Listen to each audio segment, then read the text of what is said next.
Hello friends, in this video the topic is about disqualification of heirs under Hindu Succession Act 1956. Section 25 to 28 speaks about who are disqualified heirs, who are not, and what would be the effect of disability if a heir is disqualified. In Andhra Pradesh Junior Civil Judges Exam 2019, there was a question about disqualification of heirs asked for 5 marks in mains. So, this topic is very important to both prelims and mains in Judicial Services exam. Let's discuss about this topic in my channel, Our Indian Laws.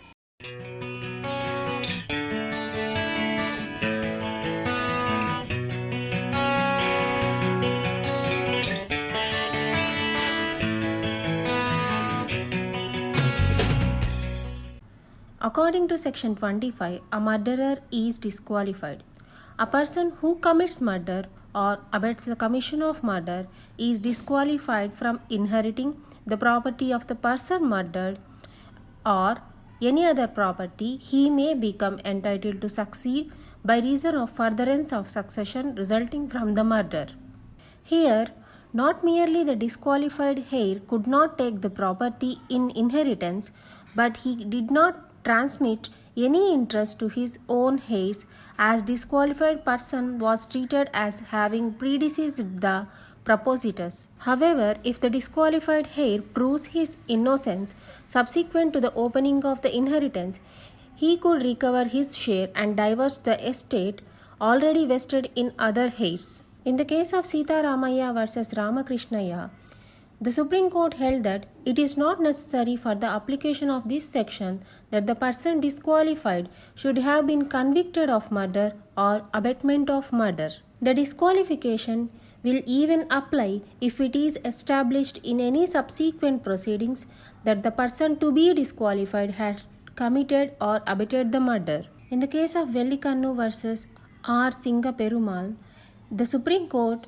held that if a murderer is disqualified, those claiming under him cannot claim any right to property of the murdered person. It is a principle of public policy. In such cases, the murderer should be treated as non-existent and not as one who forms the stock for a fresh line of descent. This section applies to both testamentary and intestate succession. According to section 26, converts descendants are disqualified, where before or after the commencement of this act, a Hindu who has ceased or ceases to be Hindu by conversion to another religion, then such conversion of a heir is not a bar to succession. That means such a converted heir is eligible to inherit the property of the propositors. But the children of a Hindu who converts to non-Hindu religion cannot inherit the property of the propositors. Even the descendants of the children cannot inherit the property unless those such children or descendants are Hindus at the time when the succession opens. For example, P died leaving behind a son B and 4 sons AS, AS1, AS2, AS3 of a predeceased son A who has converted to Christianity. AS and AS1 were born to A before the conversion, and AS2 and AS3 were born to A after conversion.